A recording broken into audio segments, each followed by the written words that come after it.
Oh, the big question is it worth it? It's a lot of money and it's worth it. And I would choose this over and over again. 10,977,800 Naira.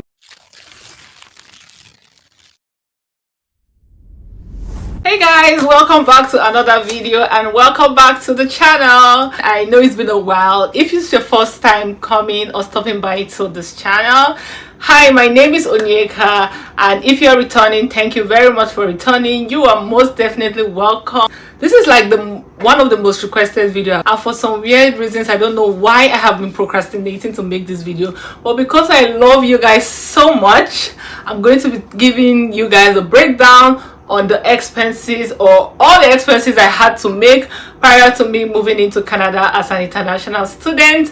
And without further ado, let's just head right into the video, okay?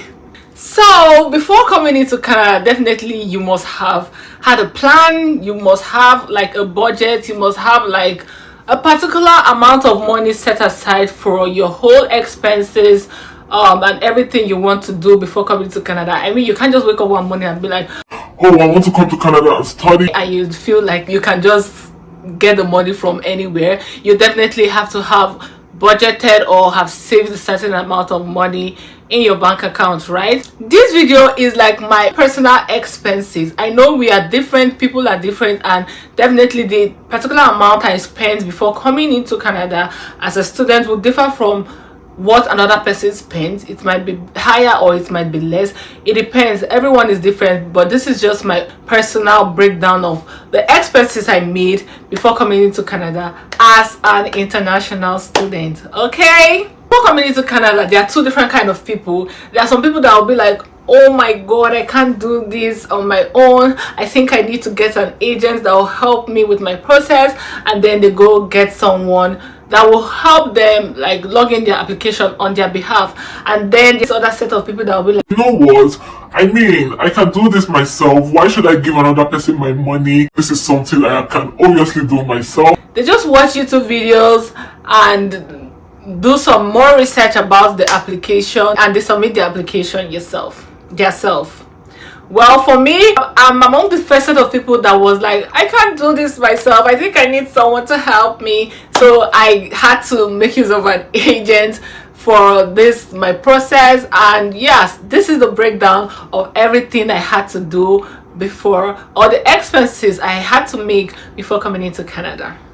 Now, first and foremost, you will definitely, if you're coming here as a student, you definitely have to get to school, you definitely have to secure an admission, and that entails you writing to the school or logging in, sending in your credentials to the school for them to give you an admission, right? Now, my college was quite different because you can't even go in individually, or you can't submit your application individually. They require you to make use of the affiliated agents with the school. The agents are affiliated with the school to secure an admission. So if you're going alone, you won't be able to do it alone. You must go through an agent before you'll be able to be given an admission. So in my case, I used an agent and I paid $500 to get the admission. Now, I'm sure that different agencies have their own different fees. I mean, everyone is doing business, everybody wants to make money. So these agents might be like, okay, you know what, in order for me to secure this admission for you, this is the amount you pay.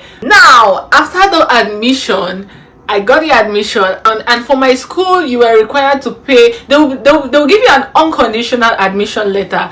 With that admission letter, you can use it to apply for your visa. That unconditional means there's something you have to do, there's a commitment you have to make before you will now be offered like the actual admission letter of which you can use to apply for your visa, right? So in my case, after I was given the unconditional admission letter, in order for it to be certain, the commitment I had to make was to pay the first semester tuition deposit. That was like compulsory, and they gave like time, they gave me within 30 days to make the payment of the first semester tuition deposits.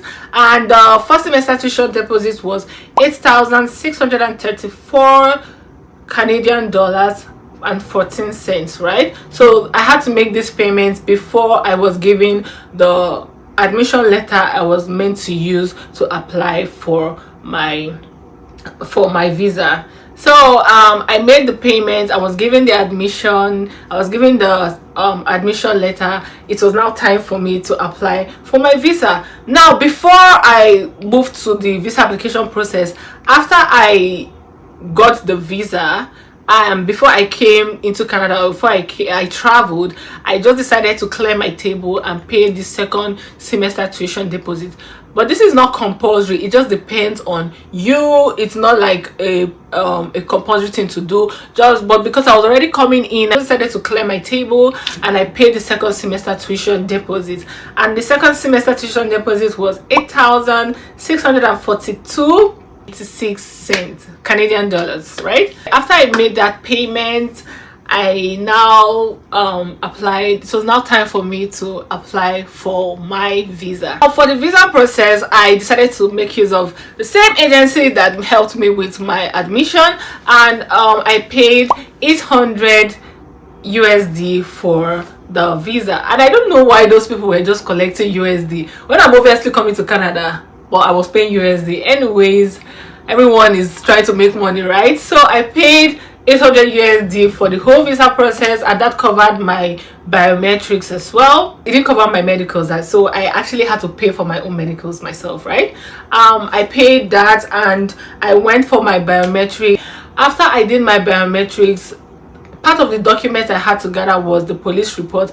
As at then, I did my police report for 10,000 Naira. But right now, that was in 2021, but right now what I'm hearing is that police report is over 50 something thousand Naira, and now you have to go through one. It's now the process is more like electrical right now, because then when I did my own, it was just more like a paperwork and that was it. But right now I know it has skyrocketed. It has skyrocketed, and that's really sad.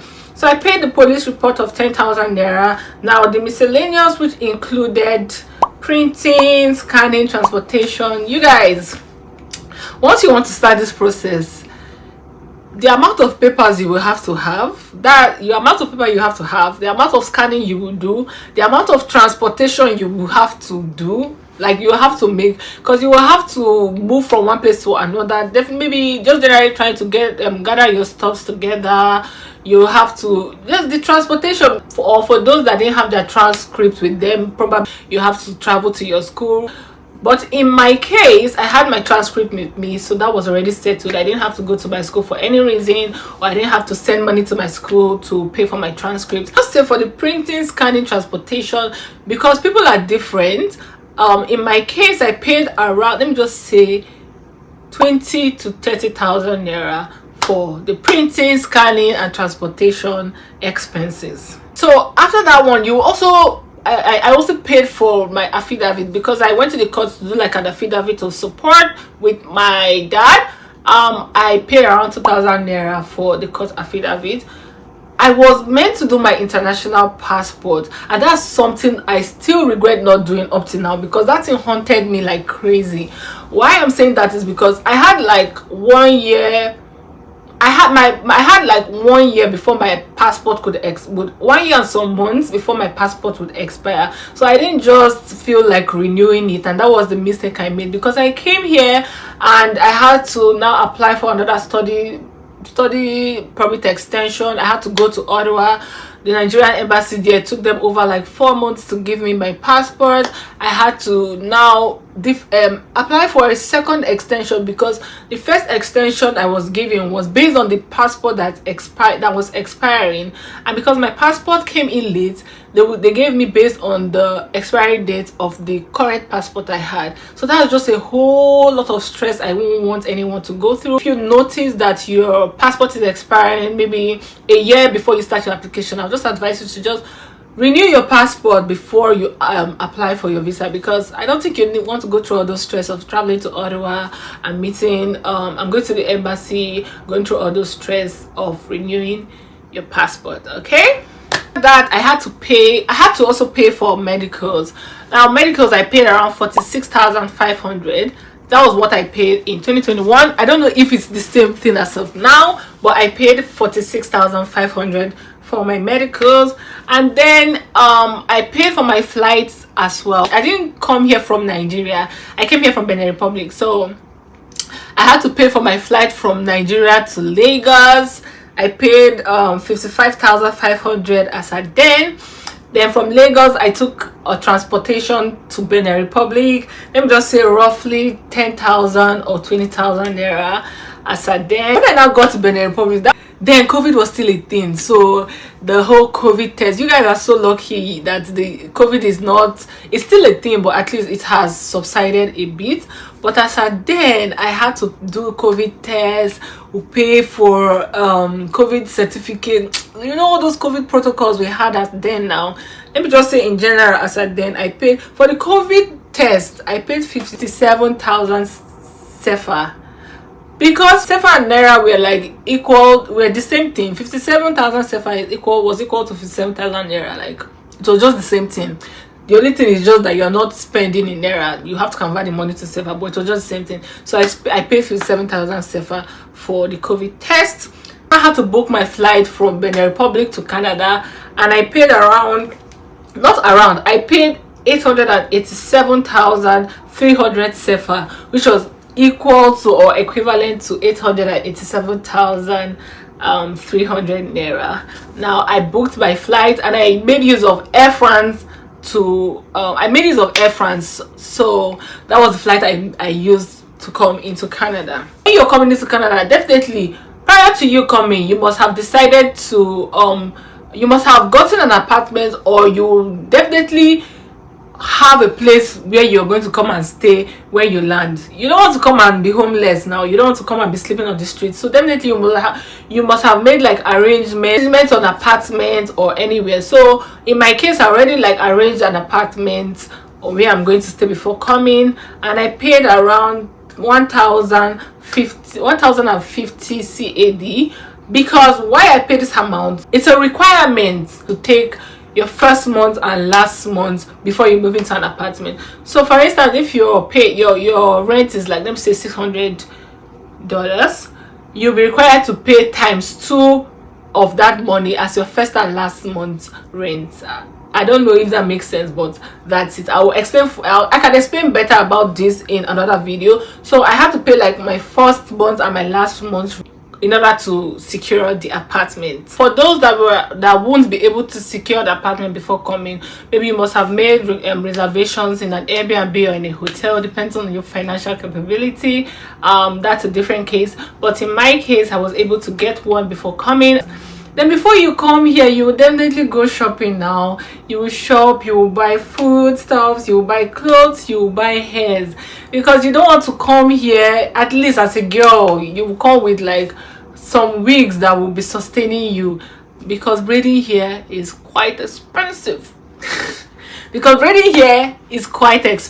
So you definitely have to come with like your wigs that will keep you going, pending when you're able to see someone that can braid your hair. Shopping, clothing, food stuff, and all of that. Like I said earlier, people are different. You might have spent more or you might spend less. Well, in my case, I'll just give myself around the wig. I don't think I bought any wig before coming, so I just made use of my old wigs. The only thing I had to get was like mostly clothes and foodstuffs. Oh, if there's something I don't regret doing, you see these Nigerian foodstuffs I came with, guys, that is the best decision I made before coming into Canada. Not like that's one of the best decisions I made, and one of the best items I carried in my luggage to come here. Except if you're not a Nigerian food person, but like, because I love my Nigerian food, I decided to come with lots and lots of Nigerian food. So I'll just say I spent around 70,000 naira for that. I didn't include pocket money in this video.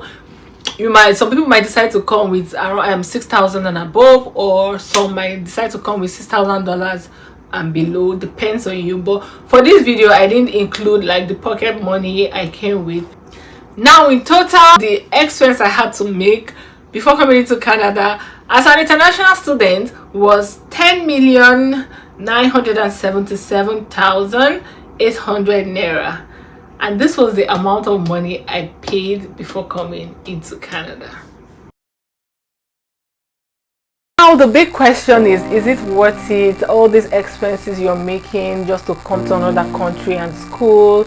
It's a lot of money. I mean, this is a lot of money to spend, and I know education is very important. But then coming into Canada, most people are not just looking at the education part.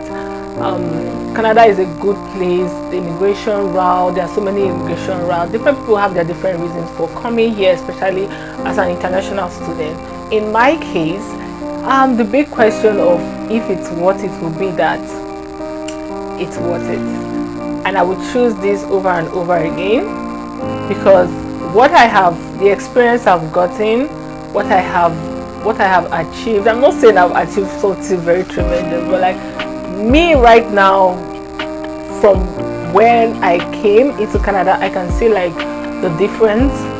I'm a better person, and Canada has actually really changed me in so many amazing ways. So if it's about it being worth it, I would say it is worth it.